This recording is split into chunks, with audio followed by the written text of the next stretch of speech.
Hello and welcome to A Little More Light podcast, fourth episode. Very happy to have you here with me. Hope you enjoyed the past three episodes.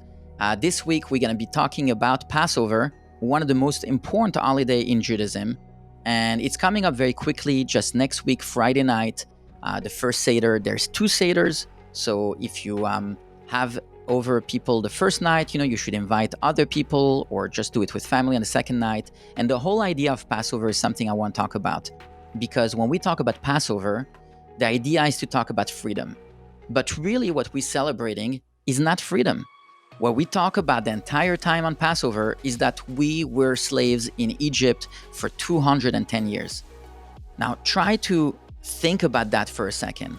210 years of slavery. That's a lot of years of slavery. That means that a child that was born, let's say 200 years after the Jews become slaves, his parents were slaves, grandparents were slaves, great-grandparents were slaves, didn't have any concept of what freedom really meant. And that's what we're actually celebrating on Passover. We're celebrating the idea that we were slaves. How does that make sense? Why should we remember something that was so terrible, so negative, so hard, so difficult? It would make sense to try to forget about it, to try to basically just celebrate today, that today we are in a better place, today we are great. Great, maybe not great, but at least we have food on the table, we could make our own choices, and we don't have to slave for somebody else like the Egyptians. So why are we celebrating this concept? Well, a lot of time, in order to understand a concept, you have to explore its opposite effect.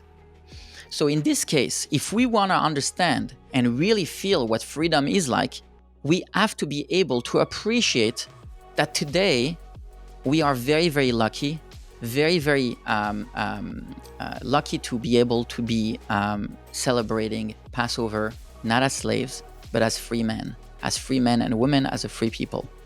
So what actually happened in Egypt?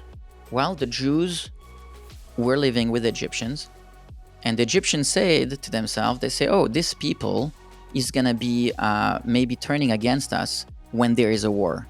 So let's slowly turn them into slaves. It didn't happen overnight, but what happened was the Egyptians start paying the Jews a decent salary. Then the salary went down, and then it went down so much so that the only thing left that they say that they would pay them with was just a little bit of food every day. And at that point, the Jews had no money left and had no choice. Therefore, when you have no choice and you have to work for just survival, you became a slave. And they start building all these pyramids and all these other things. And it was very, very hard work. It was very, very hard work. So much so that after so many years, 210 years, the Jews were left with nothing. Not even hope that their life would change. Everything, every dream that they've had was taken away from them. And the only hope was that hopefully work wasn't going to be worse tomorrow than it is today. And so one of the things that was very, very important that we celebrate, that we talk about, that we remember is at the end, right at the end, when the Jews were told to leave Egypt and Moses came to Pharaoh and said, you have to let our people go because we need to go and connect with God in the desert. So, and of course, Pharaoh refused. He wanted to keep the Jew as slave and he didn't want the Jews to leave. So what actually happened? God told Moses to tell the Jewish people that the Egyptians worship the constellation of Aries. It's a constellation that looks like a sheep in the sky, and that's why the Egyptians actually idolize the sheep. So you couldn't kill them, you couldn't eat them, you couldn't use their fur, you couldn't do anything to them. They were the most sacred animal in Egypt at the time. And God said to the Jews, he says, you are going to take a sheep, tie it to the post of your bed or by your tent, and let everyone see that you're holding prisoner a sheep. And when an Egyptian is going to come and tell you and ask you, say, what are you doing to our God? You're going to answer, you're going to say, in 7 days, we're going to sacrifice it and we're going to have a barbecue, and then we're going to put the blood on the doorpost so that everybody sees. So it sounds very, very barbaric. I mean, obviously, for people who don't eat meat, it sounds terrible. But the idea was that if you think about it, is that God asked the Jews to take the most precious item of their oppressor, the Egyptians, and show them that they're taking the most precious things and they're going to offer it to their God. They're going to celebrate a holiday with it. They're not hiding it. They're doing it to their face with chutzpah. What we call chutzpah is not arrogance, but it's a special word to say that you're going against the grain and you're proud of it. And by doing that, mentally, what happened is that the Jews were able to break free of their oppressor, because you can't take a nation of slaves and turn them into free people by just walking them out. If they're always afraid subconsciously, the damage that was done mentally was terrible, to the point where they had no hope of existing as a free people. So in order to do that, you had to take the most precious, the most sacred item of the Egyptian and show them that you had the chutzpah to destroy it, or to use it for God, or to celebrate with it, or anything like that. And the most interesting part of this is that, unfortunately, not all Jews had that chutzpah to do it. It's told that only 1 out of 5 people ended up doing this, and only 1 out of 5 had the courage to walk out of Egypt. But if you think about it, those people who did walk out are our ancestors. And so this lesson is not just a Jewish lesson. This lesson could be applied to anything. A lot of time we become slave to other people's dream.